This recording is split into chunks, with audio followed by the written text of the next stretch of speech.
wa mbere. Ariko ugasanga y'Imana iguteguriye ameza ikwemeza abatakwemera. Burya mu buzima busanzwe nubwo ushobora kuba uri umuyobozi runaka ariko hari abatakwemera babona neza yuko imiyoborere yawe uyobora nabi, kandi Uwiteka yakureba agasanga uyobora neza. Imana niyo ikwemeza abantu, wowe ntacyo wakora ngo abantu bakwemere, wowe ntacyo wakora ngo ukomveke abantu bavuga bati uyu muntu arashoboye.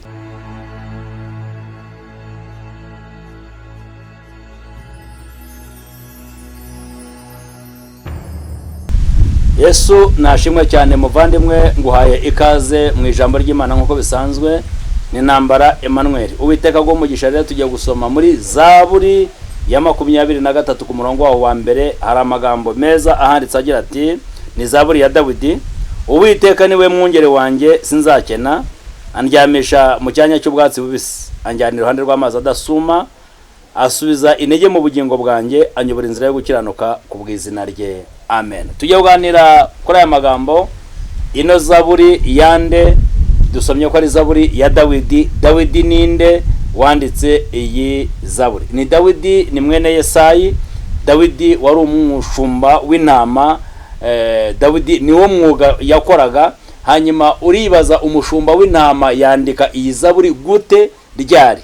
Aravuga ngo Dawidi Imana yamugiriye neza kuko yomatanye n'Uwiteka Imana mu bushumba bwe. Imana imurobanuza amavuta ari umushumba w'intama, imurutisha bakuru be, imurutisha Shama, Aminadabu n'abandi, kuko nuvuga ngo bo bari abasirikare ariko batomatanye n'Uwiteka. Bibiri ivuga ko rero Dawidi nubwo yari umushumba we yomatanye n'Uwiteka. Bivuze iki? Nta hantu kure Imana itagukura, nta nahantu kure Imana itakugeza. Imana ishobora kugukura mu buzima busa nkaho bugoye imbere y'abana b'abantu, ariko Imana yo mwijika ikagutumbagiza ikakugeza kure cyane. Bibiri yivuze iki rero? Dawidi wari umushumba, Dawidi wari Rwoma. Imana imurobanuza amavuta imbere ya bene se, Imana imugirira neza, umwuka w'Imana akajya muzaho. Dawidi rero byaje kurangira abaye umwami. Inyuma y'amateka yo kuba umushumba uragira intama, Imana imugirira neza ahinduka umwami. Ngo abe umwami rero niho yanditse ino Zaburi, yitegereje neza uburyo ki Imana yabanye nawe, yitegereje uburyo ki Imana yamurindiye mu mashyamba, yitegereje uburyo ki Imana imushobora byose imwiceje ku ntebe ya cyami, uburyo arimo aririmbirwa, uburyo arimo acurangirwa, uburyo ki nuvuga ngo afite ingabo zimutaramera zimubikira, abiru bamubikira kugira ngo asinzire. Yandika iyi Zaburi dusomye ahangaha. Aravuga ngo Uwiteka niwe mwungere wanjye. Biramutse bibaye amashuri ntango byakunda, biramutse bibaye imiryango ntango byakunda, biramutse bibaye icyubahiro cyo mu isi ntibyakunda. Aravuga atari ku Uwiteka Imana nyiribihe niwe mwungeri wanjye mwiza, niwe undagira kandagira neza. Aravuga ngo kandi rero anegurira meza imbere y'amaso y'abanzi banjye. Uwiteka negurira meza imbere y'abatanyemera, Uwiteka negurira meza imbere y'abampinga. Ababonaga yuko nakwiriye, Uwiteka anegurira meza imbere yabo. Ndimo ndashaka kukubwira iki rero? Imana ishobora byose igutegurira meza. Imana yo mu ijuru igutegurira meza imbere y'ababona kutayakwiye. Hari ababona kudakwiriye ndetse uwo mwanya utakubereye. Hari abantu babona neza yuko ndetse iyo promotion itagukwiriye. Hari abantu babona ko ayo mahoro ndetse utayakwiriye. Dawidi aravuga ngo Uwiteka Imana nyiribihe anegurira meza mu maso y'abanzi banjye. Abanzi kuba bahari ntacyo bitwaye, ariko ntibakuraho gutegurirwa meza. Kuba bakwemera cyangwa batakwemera ntabwo bikuraho gutegurirwa meza. Imana igutegurira meza mu izina rya Yesu. Uwiteka gutegurira meza imbere y'abantu bahari, batazabyumva, batazabyitiranya, batazakeka ko Imana ari undi muntu wabikoze. Reka bikorwa n'ukuboko gukomeye kw'Imana igutegurira meza imbere y'abantu. Ijambo ry'Imana riramubwira Imana ishobora byose yagendereye Mefibosheti, imugendera ari Lodebari, ari umukene, ari umutindi, ari umukene wa undi nyuma y'abakene, ari Lodebari. Imana imutegurira meza i Yerusalemu, imukurira Lodebari mujyana mu murwa. Ndimo ndashaka kukubwira iki? Ndashaka kukubwira ko Imana ari ihindura ubuzima. Imana niyo ihindura ubuzima. Wacuruza waba umunyabwenge nibyo, ariko Imana itateguye ameza ntabwo uwo mwanya wawicaraho. Imana itateguye ameza wacuruza ugahomba nk'uko abandi bahombye. Imana itateguye ameza akazi wagakora ndetse bakakwirukana nk'uko birukanye abandi.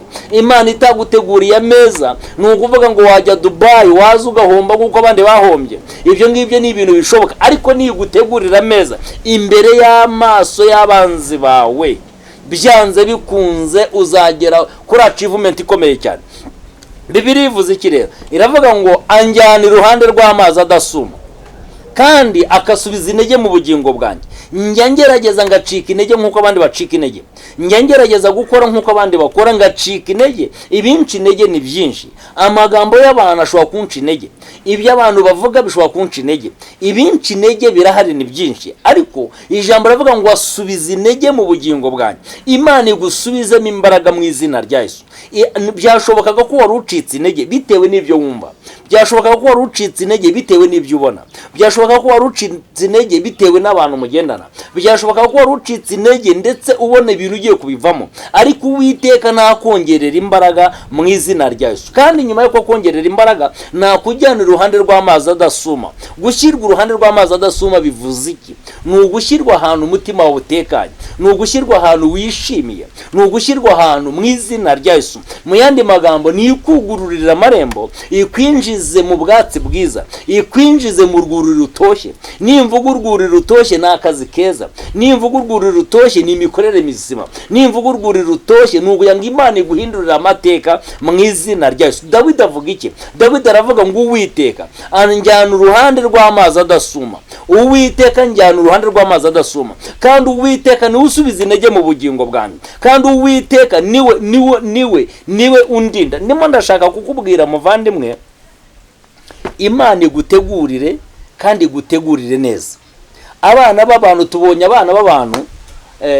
abantu mu isi bagenda bategurirwa, ariko umuntu wateguriwe n'Imana batandukanye n'abandi. Iyo utegura ni ukuvuga ngo wigana n'abandi, Imana yagutegurira ameza ukabayobora kandi bakurusha ubwenge.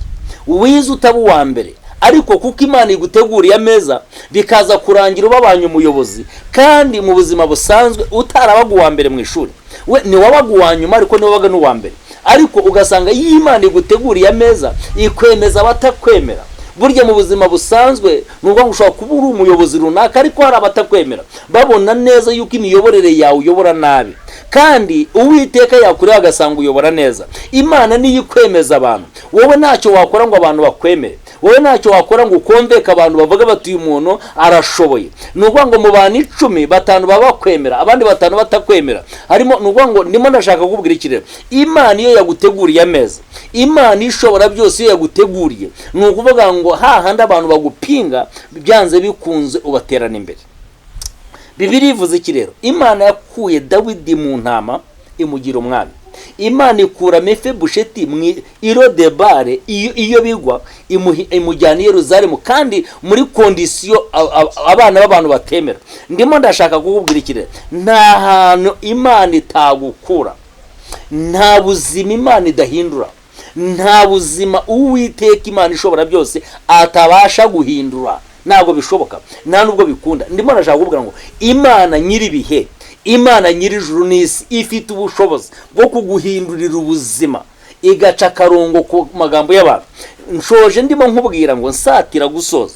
Imana data wa twese, Imana nyirijuru n'isi, kuko ifite imbaraga. Bibiliya irambwira ngo ifite ubushobozi, ihisha ngo umurabyo mu maboko yayo, yawurekura ikawutegekera guhamya intego. Hari ibintu byinshi wagiye uhusha, hari uburyo bwinshi wagiye uhusha.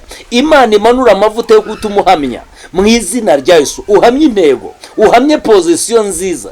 Imana imanura amavuta atumye uhamya mu izina rya Yesu. Waracuruzaga ariko ntabwo urimo ucuruza neza, waragerageje ariko ntibyakunda. Hari imbaraga zawe washyizemo ariko ntibyemera. Warashatse nk'uko abandi bashaka uhusha urubyaro. Imana igutegurire mu izina rya Yesu, ikujyana uruhande rw'amazi adasuma, isubize umutima wawe mu gitereko, ikongerera imbaraga. Bibiliya iravuga ngo niyo igihe intege abarambiwe, ngo abatibashije ikabongerera, Imana ikongerera imbaraga, uwitibashije imwongerera ububasha, udafite ubushobozi ikamwongerera ubushobozi, ucitse intege ikamwongerera intege, ubona birambiranye ikabikemura mu izina rya Yesu. Ndimo ndakubwira ngo Imana nyiribihe, Imana ishobora byose yaremye ijuru n'isi, yatoranyije Dawidi ikamurobanura muri benshi, ikamukura ku ntama, ikamujyana ikamuhindura umwami, ihindura ubuzima bwawe.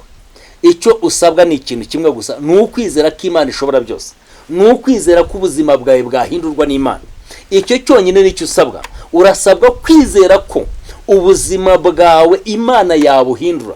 Urarwaye yabuhindura, ucitse intege yabuhindura, uracuruza ugahomba yabuhindura, urashaka pozisiyo nziza yabuhindura. Icy'ingenzi ni ukuyizera, ubundi ikagutegurira ameza, igutegurira ameza imbere y'abakurwanya, igutegurira ameza imbere yabona ko bidashoboka, igutegurira ameza mu izina rya Yesu. Ndimo ndakubwira ngo Imana Data wa twese mwiza w'icyubahiro ndimo ndavuga ikintu bita ameza. Igutegurira ameza abantu bagashingana inzara, igutegurira ameza abantu bakavuga bati awa, igutegurira ameza abantu bakumirwa. Imana nyiribihe igutegurira ameza mu izina rya Yesu, igutegurira ameza imbere y'abantu, imbere y'abazimu. Buriya mu buzima busanzwe, ubuzima tubayemo, nuko ngo hari abantu benshi bakwereka ko bakwemera nyamara batakwemera. Ubuzima tubayemo hari abantu bakwereka ko bagukunda nyamara batagukunda. Ubuzima tubayemo hari abantu bakwereka ko bagukomera amashyi kandi bagushinganira inzara. Ubuzima tubayemo nuko ngo hari abantu muganira bakakwereka ko ufite ubwenge, ndetse imigambi yawe ndetse n'ibitekerezo byawe babyemera, rimwe na rimwe bakuri inyuma, ariko iyo mutari kumwe bavuga ibindi. Hari abantu bakwihishamo bakakwereka ko nuko ngo muri kumwe, ariko bakabikwereka iyo muri ko, ariko iyo mutandukanye bateye ibitugu basigara bakuvuma. Ndimo ndashaka kukubwira ikirero, Imana bene abo bantu bakoze isoni igutegurira ameza imbere yabo, ibyo bavuze babone yuko bavuze ubusa, igutegurira ameza mu izina rya Yesu. Yari Ntambara Emmanuel, ariko nshoje ndimo nkubwira ngo Uwiteka akoze isoni ibyendaga kugukoza isoni. Uwiteka akoze isoni ibyendaga kugukoza isoni. Uwiteka yivange mu byawe nawe kandi ujye mu bye mu izina rya Yesu. Shalom, shalom.